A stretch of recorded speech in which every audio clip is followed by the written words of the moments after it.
Antes de que existiera la noche, antes de que el tiempo naciera y la materia tuviera forma, solo había luz.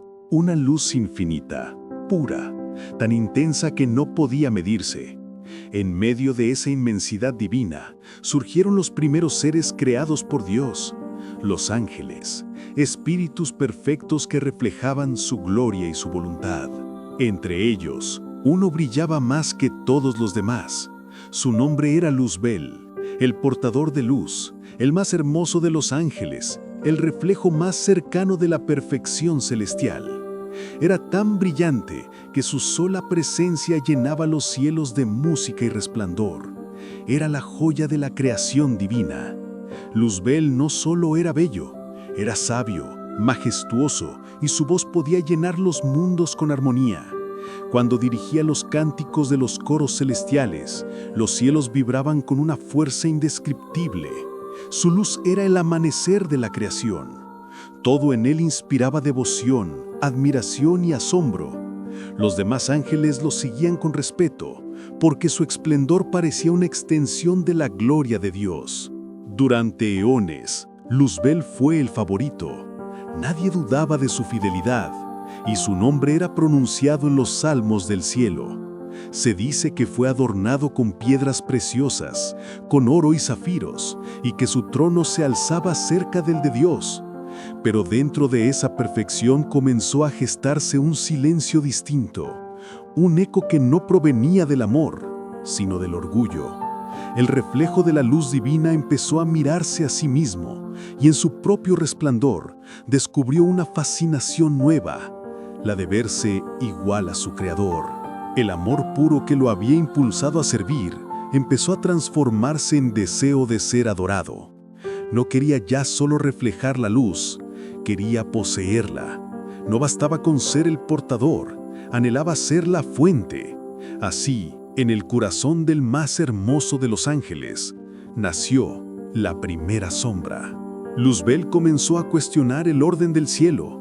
Su mente, tan brillante, encontró razones para su rebelión. ¿Por qué no puedo ser yo también señor de la creación? ¿Por qué toda la gloria ha de pertenecer solo a uno? ¿Acaso no tengo yo también fuego divino en mi interior? Su duda se extendió como un susurro entre los coros, y poco a poco miles de ángeles comenzaron a escucharlo. Su voz, antes dedicada a cantar alabanzas, se volvió una melodía de seducción. Les habló de libertad, de poder, de una nueva era donde cada uno podría ser su propio Dios. Y así el cielo se dividió.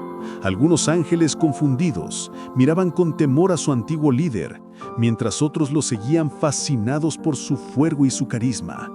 Fue entonces cuando Dios habló, con la voz que crea y destruye, con la autoridad del principio y el fin. Luzbel, portador de la luz, ¿qué es esta oscuridad que brota de ti? ¿Por qué has contaminado la perfección con orgullo? Pero Luzbel no se arrodilló. Su resplendor no se apagó, se volvió más intenso, más violento. Levantó su mirada hacia el trono eterno y respondió con voz firme: «Yo no soy siervo, soy igual. Mi luz también viene de ti. No me hiciste esclavo, me hiciste libre». Y en ese instante, el cielo tembló. Por primera vez, la armonía fue quebrada. La música celestial se detuvo y el silencio se volvió un rugido. Los ángeles miraban con horror lo intensable. Uno de suyos desafiaba al Creador. Fue entonces cuando Miguel se alzó, con su espada envuelta en fuego azul, y su voz retumbó como un trueno que atravesó los cielos. ¿Quién como Dios? Esa frase, Micael, fue el grito de la fidelidad, y con ella comenzó la primera guerra, la más antigua, la que no se libra con armas humanas, sino con voluntades. El cielo ardió con la fuerza de millones de espíritus enfrentados. Luzbel, rodeado de los suyos, luchaba no con odio, sino con convicción. Él creía que su rebelión era justa, que su luz debía ser reconocida. En su mente no había malicia, sino orgullo disfrazado de justicia. Las huestes de Miguel se enfrentaron a los ejércitos de Luzbel en un combate que sacudió los cimientos del universo. Las estrellas titilaban, las dimensiones vibraban, y el fuego espiritual envolvía todo. Era una guerra de luz contra luz, de ideales contra obediencia. Y cuando todo terminó, el cielo quedó dividido. La mitad de los ángeles cayó arrastrados por el resplandor de aquel que había sido el más brillante de todos. Entonces, la voz de Dios resonó una vez más. Luzbel, tú que fuiste la aurora de mi creación, tú que portabas mi luz, serás desde ahora llamado Lucifer, el que lleva la llama del orgullo. No brillarás más en el cielo, tu luz no será reflejo, sino fuego que consume.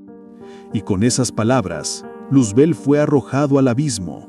Las puertas del cielo se cerraron tras él, y su caída fue tan profunda que su resplandor se volvió sombra. El ángel que había iluminado el firmamento descendió como un cometa ardiente, dejando tras de sí una estela de fuego y dolor. Su luz no se extinguió, solo cambió de naturaleza.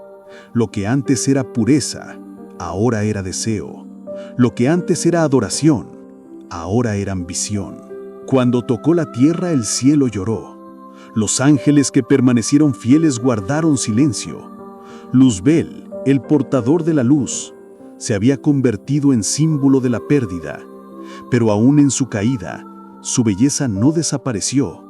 Los textos antiguos dicen que el brillo de su rostro seguía siendo tan intenso que ni siquiera las sombras podían contenerlo. Y así nació la dualidad eterna, la lucha entre la luz y la oscuridad, entre el orgullo y la humildad, entre la obediencia y la rebeldía. Luzbel no se convirtió en el mal absoluto, se transformó en el espejo de lo que el ser humano puede llegar a ser cuando olvida su origen divino. En él se reflejan la vanidad, la soberbia, la fascinación por el poder, pero también la tragedia del alma que busca ser más de lo que puede comprender. Los sabios dicen que Luzbel no odia la luz, la envidia, que no desea la destrucción de la humanidad, sino su adoración, que no quiere la muerte, sino el control del corazón. Su guerra nunca terminó, porque no se libra en el cielo ni en el infierno, sino dentro de cada alma que duda entre obedecer a la luz o seguir su propio fuego. En el abismo, rodeado de sus seguidores caídos, Luzbel no llora. Camina entre sombras de fuego con los ojos encendidos de una luz que ya no ilumina, pero tampoco se apaga. En su mente aún resuena la melodía del cielo perdido, la música que una vez dirigió. Y en su silencio, se pregunta si algún día la luz que porta podrá volver a ser pura. Hay quienes creen que en el fondo de su ser aún queda un rastro de la belleza original, que Luzbel, en su eternidad de destierro, sigue amando aquello que perdió aunque su amor esté torcido por el dolor. Otros piensan que su condena es voluntaria, que eligió su trono de sombras porque prefiere reinar en la oscuridad antes que servir en la luz. Su historia no es solo la del primer rebelde, sino la advertencia más antigua del universo. El orgullo, cuando no reconoce su fuente, se convierte en fuego que devora al que lo alimenta. Y así Luzbel se convirtió en leyenda, en símbolo, en el rostro del ego que desafía a lo divino. Pero aún él, en su condena, es testimonio del libre albedrío, la capacidad de elegir, incluso contra la perfección. Cuando el viento sopla entre las montañas y el cielo se tiñe de rojo al atardecer, dicen que aún se puede ver un destello de su caída. Algunos lo confunden con una estrella fugaz, otros saben que es la memoria de un ángel que una vez fue luz. Luzbel, el portador de la aurora, el que quiso ser Dios, el que cambió el canto por el silencio, la gracia por la soledad. Y sin embargo, en lo más profundo de su condena, su fuego sigue ardiendo, porque aunque la oscuridad lo rodee, su esencia sigue siendo la misma. Luz, torcida, distante, dolorosa, pero luz al fin. El reflejo de lo que fuimos y de lo que podríamos ser. El eterno recordatorio de que incluso la más pura de las luces, si olvida su origen, puede convertirse en su propia sombra.